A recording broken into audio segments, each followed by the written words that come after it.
Halo anak-anak, salam sejahtera. Kita lanjut lagi materinya tentang kesetimbangan benda tegar. Nah, kali ini kita akan lanjut ke video yang kedua, yaitu kita akan melanjutkan lagi tentang kompetensi dasar. Di sini kompetensi dasar pembelajaran kita adalah menerapkan konsep torsi, momen inersia, titik berat, dan momentum sudut pada benda tegar, yaitu yang statis dan dinamis tentunya, dalam kehidupan sehari-hari, misalnya dalam olahraga, ya. Kemudian untuk KD 4.1 itu membuat karya yang menerapkan konsep titik berat dan timbangan benda tegar. Nah, kemudian anak-anak, tujuan pembelajaran kita yaitu yang pertama untuk memahami konsep gaya atau torsi dan momen inersia. Yang kedua, merumuskan hubungan antara momen gaya dan momen inersia. Yang ketiga, merumuskan hubungan antara momen inersia dan momentum sudut. Dan yang keempat adalah menyelesaikan soal-soal yang berkaitan dengan dinamika rotasi. Nah, untuk torsi atau momen gaya, biasanya momen gaya disebut dengan torsi ya, itu merupakan besaran vektor yang mengakibatkan benda berotasi atau tingkat keefektifan benda bergerak rotasi. Nah, di sini anak-anak bisa dilihat bahwa ada kunci Inggris seperti contoh yang di video pertama, itu berusaha dibuka, kunci Inggrisnya berusaha membuka bautnya ya atau murnya ya. Nah, jadi kalau misalnya tangan kalian letakkan pas di bautnya, tentu saja akan susah untuk membuka bautnya. Sedangkan kalau kalian letakkan tangan kalian itu agak jauh sedikit atau memberikan jarak R pada bautnya itu, tentu saja akan memudahkan kalian untuk membuka. Nah, artinya di sini kalian memberikan jarak R kepada porosnya. Porosnya itu adalah di bautnya.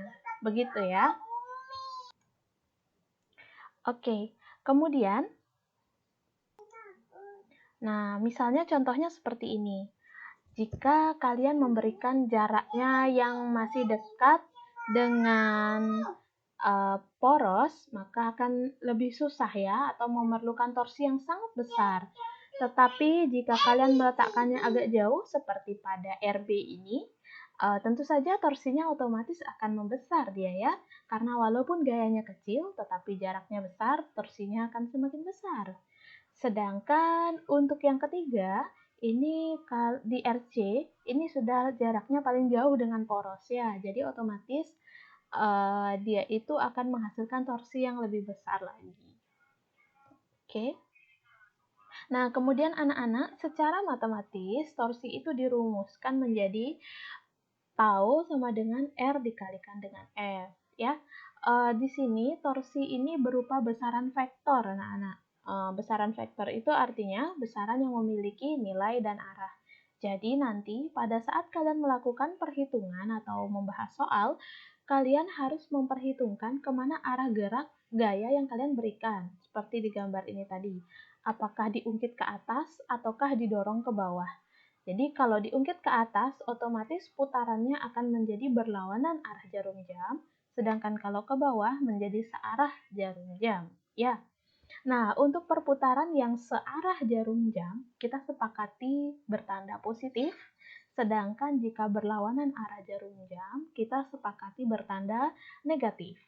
Begitu ya. Nah, jadi di sini nanti kemana arah gayanya, F-nya inilah yang akan bertanda positif atau negatif. Ya.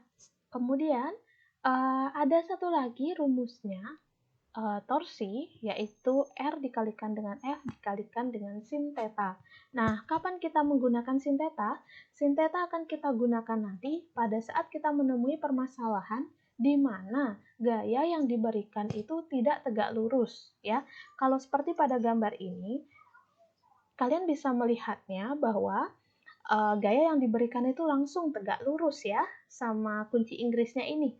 Tetapi kalau di sin theta ini nanti, gaya yang diberikan itu tidak tegak lurus alias membentuk sudut terhadap bendanya. Contohnya misalkan seperti ini.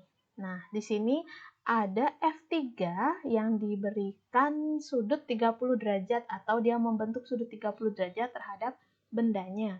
jadi tidak ditarik tegak lurus ya.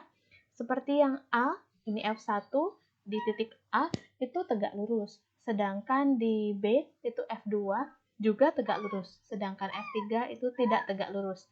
Nah, saat itulah kita perlu menghitung torsi dengan menggunakan R dikalikan F dikalikan dengan sin theta. Kemudian ini adalah keterangan-keterangan dari rumus tersebut. Oke, semoga kalian memahaminya sampai di sini. Untuk contoh soal kita akan bahas di video ketiga. Selamat belajar anak-anak, salam sejahtera, dadah!